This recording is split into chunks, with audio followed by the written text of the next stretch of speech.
Good afternoon and Happy New Year, everyone. This is Cherie Andre, and I am the Client Relations Manager at Prestige Wealth Management Group. And I would like to welcome everyone to our first quarterly economic update webcast of 2017. I will be the moderator for today's event. It is always our goal to continuously add value for our clients by educating and keeping them up to date on market and economic conditions. Today's discussion will be hosted by Roy Williams, President and Founder of Prestige Wealth Management Group, along with Kevin Means, our Chief Investment Officer, and John D'Angelo, the Managing Director of Prestige Wealth Management Group. This conference call will be in the listen-only mode and should last approximately 30 minutes, and no participation is required. We can't take any live questions during this call, but we do welcome your comments and suggestions. So at the conclusion of the call, please feel free to send us an email with your comments and or questions to pwm@prestigewmg.com. And with that, here's Roy. Welcome, everybody. What a wild ride we had on election night. John D'Angelo and I were on the phone from, what, John, 11:30 till 2-something in the morning? 2:30, yeah. 2:30 in the morning, trying to outline what correspondence we were going to send to clients as the election evolved. So what a turnaround that day. Ended up having a very positive day in the market, which is good, which is positive. We don't like getting political, but, in terms of the election, it's a Republican administration in Congress and in the presidency. But one thing I'll say, it's not a normal Republican administration because Donald Trump is not, as we all see, a normal Republican.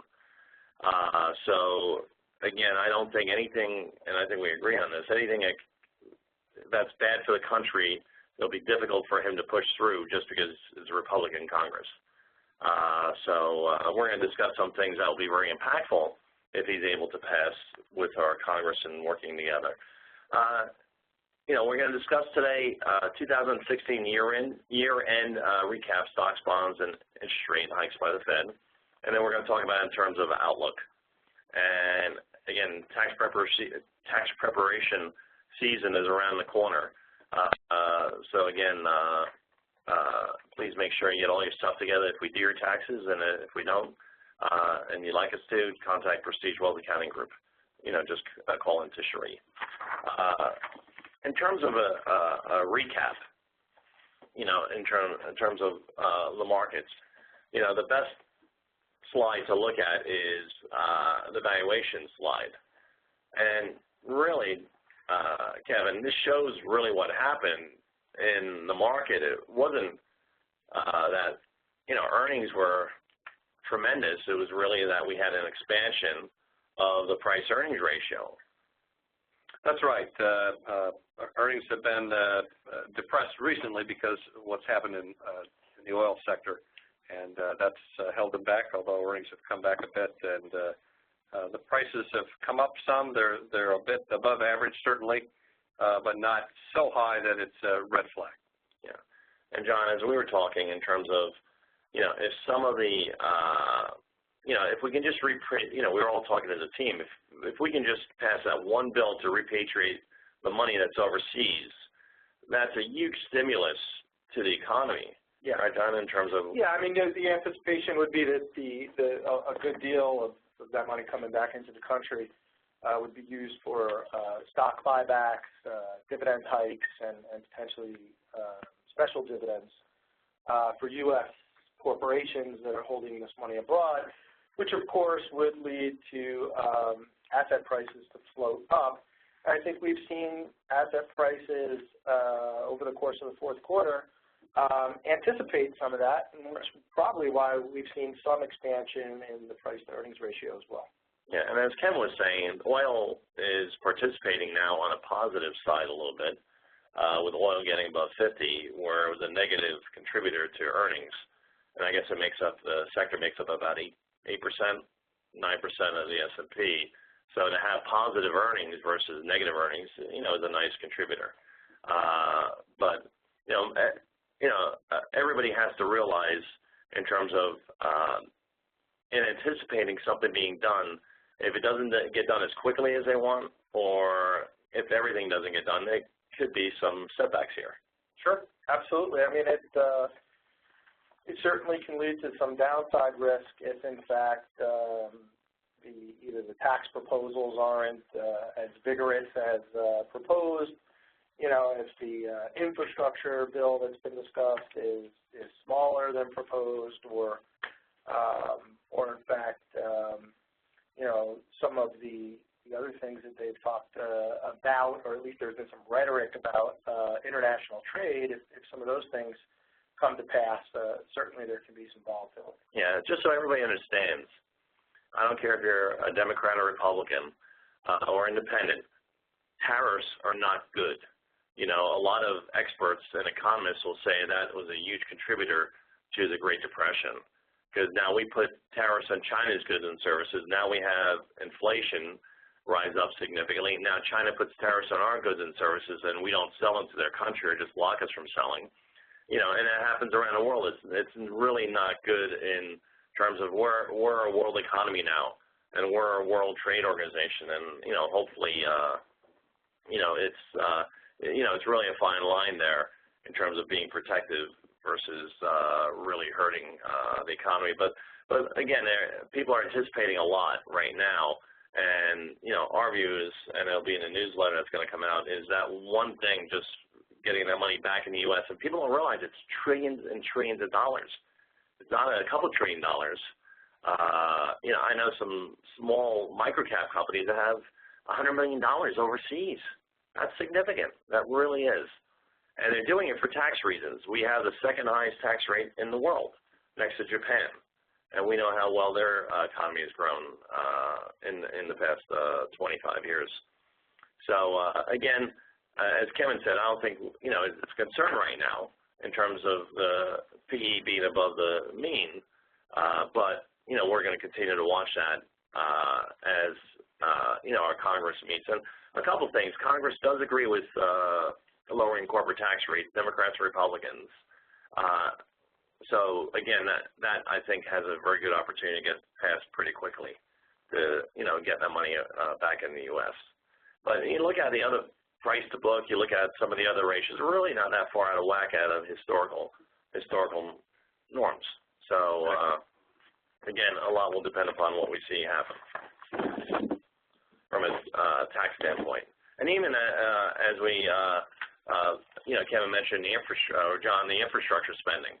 I think before the Democrats and Republicans agreed to pass an infrastructure bill and spending, you know, and that's another area I think both Democrats and Republicans probably do agree on. You know, when we look at the recovery, Kevin, you know, a lot of people say, you know, it's been a long recovery and, you know, are we in the ninth inning of recovery? But then we look at it and, you know, why can't this recovery continue for a longer period of time?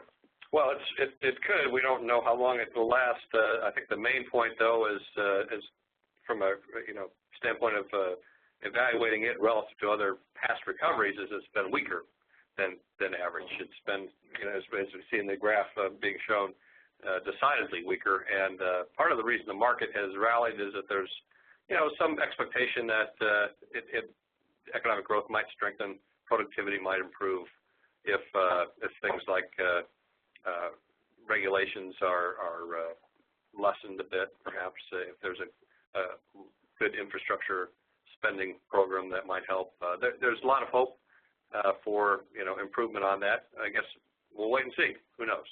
Yeah, and again, a lot of this is baked into the market that we've seen in terms of the rally. So don't be surprised if we have corrections. Doesn't mean that we have to run and hide if we have a 10 or 15% correction. Because in looking at the recap of last year, people forget in the first quarter we had a correction between 10 and 20%, depending upon the type of stocks in the first couple of months of the year. Yeah, I mean, if we're recapping 2016, I think it's you know, important to note that, you know, we were down significantly. Oil prices were down to $26 or $27 a barrel, and there was certainly a lot of fear and there was a lot of concern that the recovery was in jeopardy, in fact, and that was going straight into Brexit at mid-year. Right. So, the recent exuberance, I guess, that we've seen in the market certainly didn't come without, moments of pause. And I think in every single market year, you can expect some type of volatility somewhere for some period of time, even if we have a very good 2017. Yeah, people forget that in normal years we do have corrections mid-year. And we went through a 3-year period of time, 4-year period of time where we didn't have one correction. So, and again, it doesn't mean as last year that it's going to be a horrible year if we have a correction. Well, I definitely think it's going to be important that the fiscal programs that we haven't seen for quite some time, that they actually do get done, because the market has certainly priced those in at this point. Yeah. And if the Federal Reserve is going to be set to raise rates without fiscal support, I think there'd be a risk to the expansion. Yeah, and again, that's why you always, to predict what's going to happen. I mean, we can look at Brexit, and we can look at the U.S. election again, and even look at the National Football Championship, which most of us watch at least part of the game. It wasn't expected. I was reading an article yesterday on CNBC how the Vegas bookies took a bath because Alabama was favored and all the money went on Clemson. So again, it's very difficult to predict events because all it takes is one event in the world that can throw off, China and the U.S. going into a trade war, and all bets are off. Well, we don't expect that to happen, but that's all it takes before, again, that pushes us into a recession, especially when we're having slow expansion and as we had in slow growth. Here we're just looking at the U.S. is becoming a smaller and smaller part of the world. Even though the U.S. markets did well, international markets at the election did poorly. And Cameron, why did international markets pull back after the election? It's contrary to most people would think that would happen. Why would that happen? Well, it had everything to do with the dollar. The dollar strengthened very, very much in the last quarter, and that had the effect of when you translate the returns back into U.S. dollar terms, which is how we measure it as U.S. investors, it really depressed the returns. Yeah. And, in terms of our portfolio, John, in terms of weighting, a lot of firms weight the world, meaning they'll have 55 U.S. and 45 international. In our portfolios, we've been underweight for a significant period of time now. Yeah, I mean, we've had what I would consider a 25 to 30% weighting in most portfolios when we think of international markets in relation to the United States, which coincides a little bit more toward traditional pension models. I think one of our viewpoints is that the United States or large cap U.S. companies are certainly doing a lot of business abroad, and we are getting some international or some global exposure even in the United States when we think of large mega cap companies in the U.S. And the percentage of business that they're doing overseas. But also, yeah, I think that it has certainly been a cycle in which being overweight in the U.S. Has certainly benefited client portfolios. Yeah, and international emerging markets were up a little, but international markets are pretty flat last year, around the world. Yeah, I mean, if we think of Europe, we think of the situation in Europe with Brexit, and their recovery has been what I would consider a very difficult one. Yeah, I mean, Europe has been flat to down for quite some time at this point. Yeah. And, in terms of looking at, and a lot of it has to, a good part of it has to do with the dollar strength, because Europe, when we were having very friendly monetary policies, Europe, I remember a couple times where Europe increased rates as we were, having monetary policies to buy our debt and support our credit markets. Europe only started that, when, 2 years ago, John? Yeah, it's been look, I mean, in the beginning of the recovery, right? I mean, if we think about 09, 2010, 2011, while the United States we were aggressively cutting rates, Europe was instituting austerity programs. Right. So it really had a negative impact on European earnings and the European economy, and even with the ECB being much more aggressive stimulus-wise in the last couple of years, it has certainly taken a long time for the European engine to get turned back over. Yeah, and when we look at diversification, a lot of people ask why we have we need to have international as part of our portfolio. It's part of a diversified portfolio. We were looking at a period of time of, even though the U.S. markets did well, 03 to 08, international markets walloped the U.S. markets in terms of performance. It's part of diversification. Once the U.S. is done increasing rates, a lot of the underperformance has to do with the dollar. And, depends, again, a lot depends upon, we have a new presidency, and nobody knows what's going to happen, so we have to wait and see, and we'll be on top of it as it goes forward. And just to add, Roy, I mean, if these European stimulus programs have similar effects to what the U.S. Federal Reserve had done back in 2010-11, the expectation would be that there could be a rise in asset prices. And if we don't participate at all in those markets, and those markets tend to lead the world at some point, if we think historically different markets lead at different times, then we're not going to benefit. Right. Our clients won't benefit, certainly, from that. Yep. And again, it's part of diversification. Every pension plan out there has international as part of the portfolio. And again, a lot of them at 45% because that's what the world looks like. And the U.S., again, is a very mature market, and where other international markets have, are continuing to mature and grow at a greater rate than the U.S. Let's look at bonds. Kevin, what did the Fed do in the last quarter? Let's talk about. Well, they raised the target rate for Fed funds for the second time since the Great Recession by a quarter point, very much as expected. Now the target is between 50 and 75 basis points. The market pretty much, it was a ho-hum. It was so widely expected that it didn't really shock the market at all. Mostly what it did is draw attention to what the future is going to hold. How many increases will there be in 2017? That's the big question. Yeah, and a lot of people are saying 3 to 4 increases.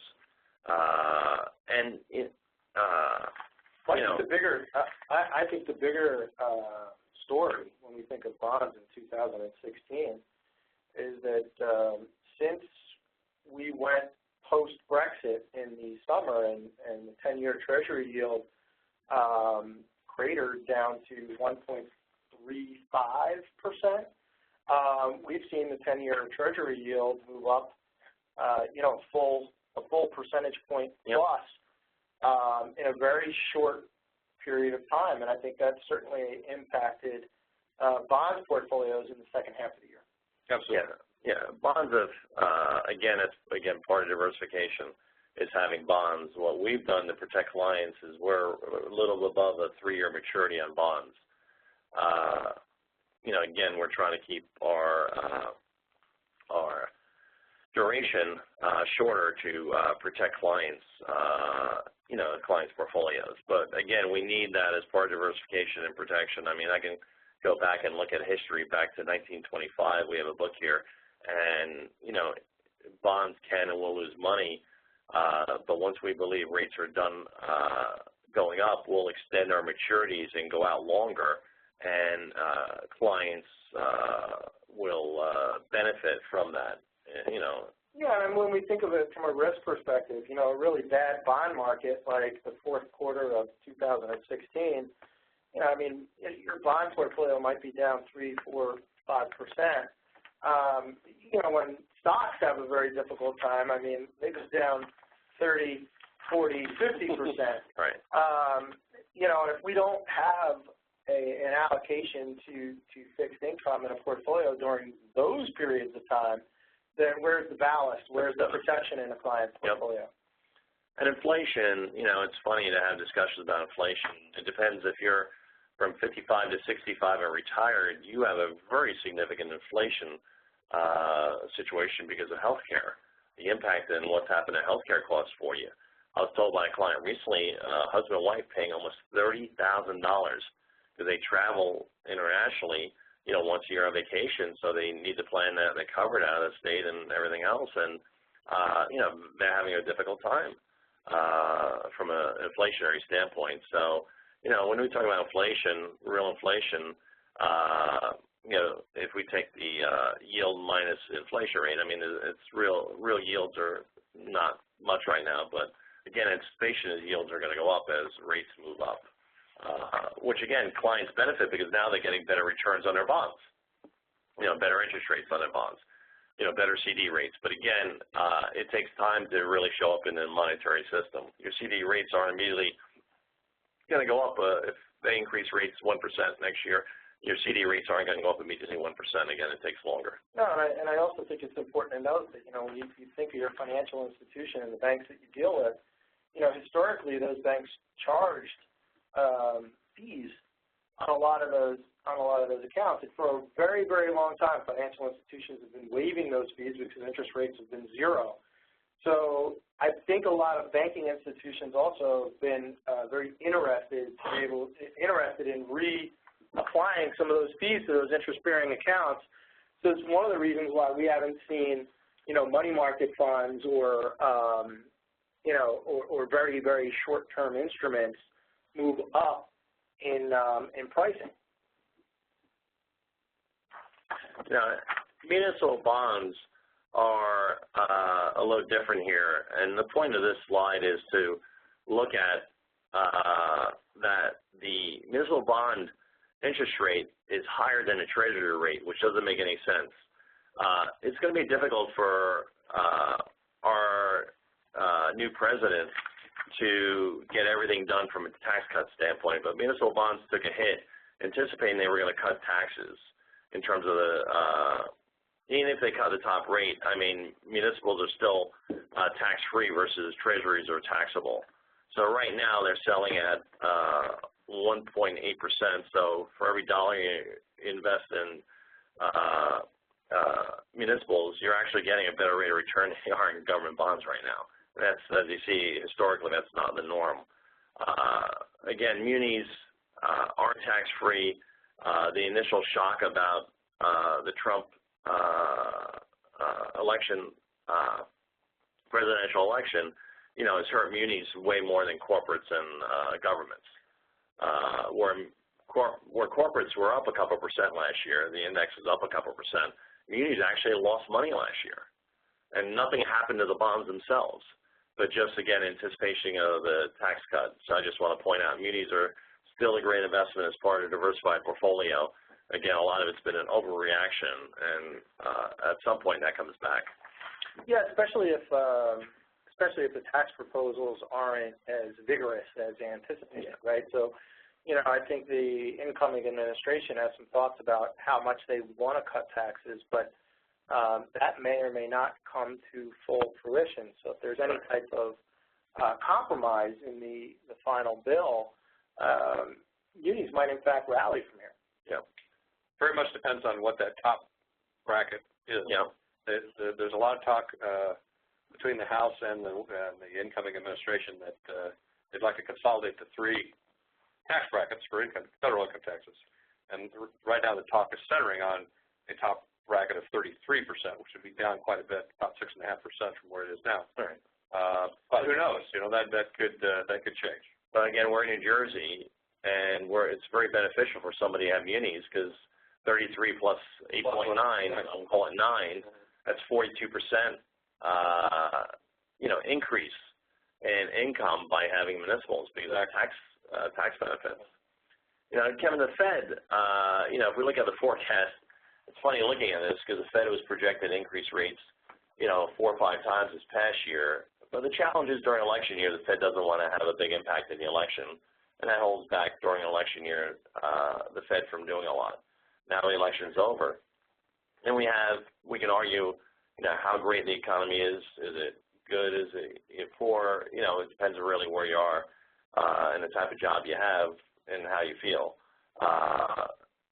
So when we look at this, what's your feeling? How many Fed increases this year? Well, the talk is 2 or 3 coming from the governors, the people who actually are voting on this, and also 3 seems to be a more or less median expectation in the futures market as well. But frankly, we've seen this picture before. A lot of times there's been a forecast for multiple increases that have actually not happened for whatever reason. Things get derailed by events, and that could happen again. But certainly right now, expectations are for 2 or 3 more increases. Yeah, I think it's really growth dependent, right? I think if we get the type of anticipated growth that's expected in 2017, then I think the Fed will probably follow through.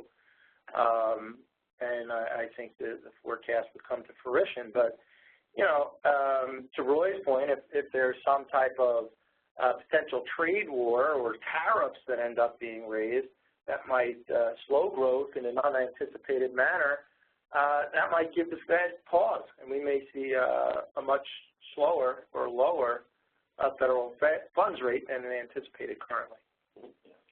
And again, if you've been wanting to make that trip to London, now's the time.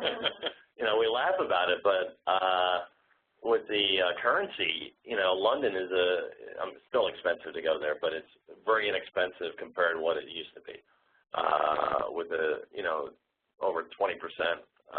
Even yesterday, the pound was beaten up a little bit. So make that European trip if that's been on your bucket list. And in terms of outlook for 2017, again, as John has alluded to, Kevin and I, a lot depends upon what gets done.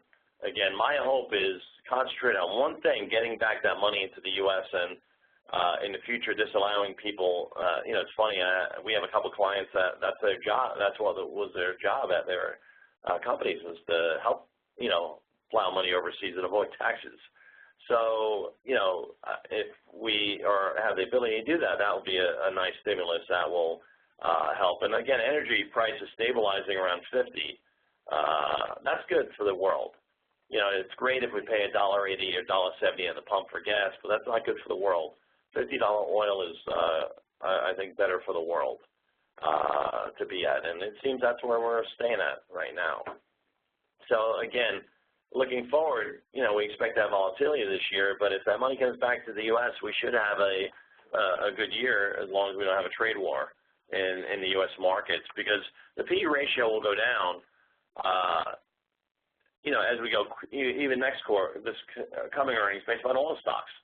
Because of oil being up for the quarter, solid $50, oil service companies' oil earnings should be positive, contribute to the index rather than Yeah, I think if we're in true expansion and we look at, for example, General Motors coming out and guiding much higher than expected the other day, and we have to pay attention to first quarter corporate earnings and some of these forecasts. But if we get that type of fiscal support that we haven't seen, which will allow the Fed to raise rates, or I should say normalize rates, without having such a negative impact or slowing the economy, then yeah, I think we're in a more Goldilocks-like situation where we would have a very, very good 2017. But that's all said with a caveat that, are we going to see? It depends. Right. Are we going to see all of the fiscal policy as presented, or some? Do we have some type of issue with China, and how impactful of an issue is it?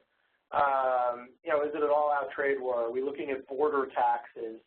A lot of these things we don't know quite yet, because the president-elect and the incoming administration has yet to even take office. So, I think a lot of these things will come to fruition, and I think we'll have a little bit more clarity as the year goes on. But I do think that the markets right now are are certainly anticipating more positive events than negative events for 2017 at this point. And again, if a lot of that doesn't happen, we're just going to be, you know, a wild ride. Doesn't mean we still can't end up positive as we work through this. You know, people have to understand, we need China as much as China needs us. You know, it does work both ways.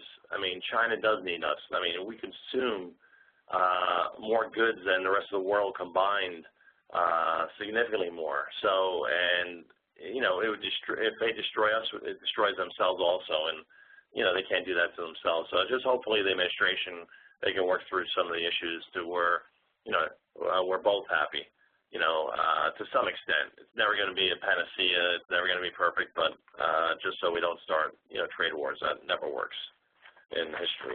You know, again, S&P earnings are estimated, but again, if we have this growth in S&P earnings as we go forward, and, you know, then again, you know, the market's not overpriced. Again, a lot's going to depend upon what happens in Congress this next, you know, 6 to 9 months, I would say, as to what's going to happen with the market. You know, one thing what you'll see if the austerity, not austerity program, if the money is brought back to the U.S., and you'll see share buybacks increase, you'll see dividends increase, and again, you'll see merger acquisition activity increase. You know, if you look at, you know, last year there was $1 trillion of M&A in the quarter. I mean, it's so many trillions of dollars that would come back to the U.S. That would be very helpful. Even if we get 25% of it back into the U.S., it's a significant economic impact. And, you know, will it create jobs? It very well can create jobs because money, they'll have so much money in the books, they're going to have to invest in corporations will have to invest in people and invest in new projects, invest in yeah, I mean, if capital expenditures rise with that capital coming back into the United States, then typically, you know, you would see an increase in, you know, employment. Yeah.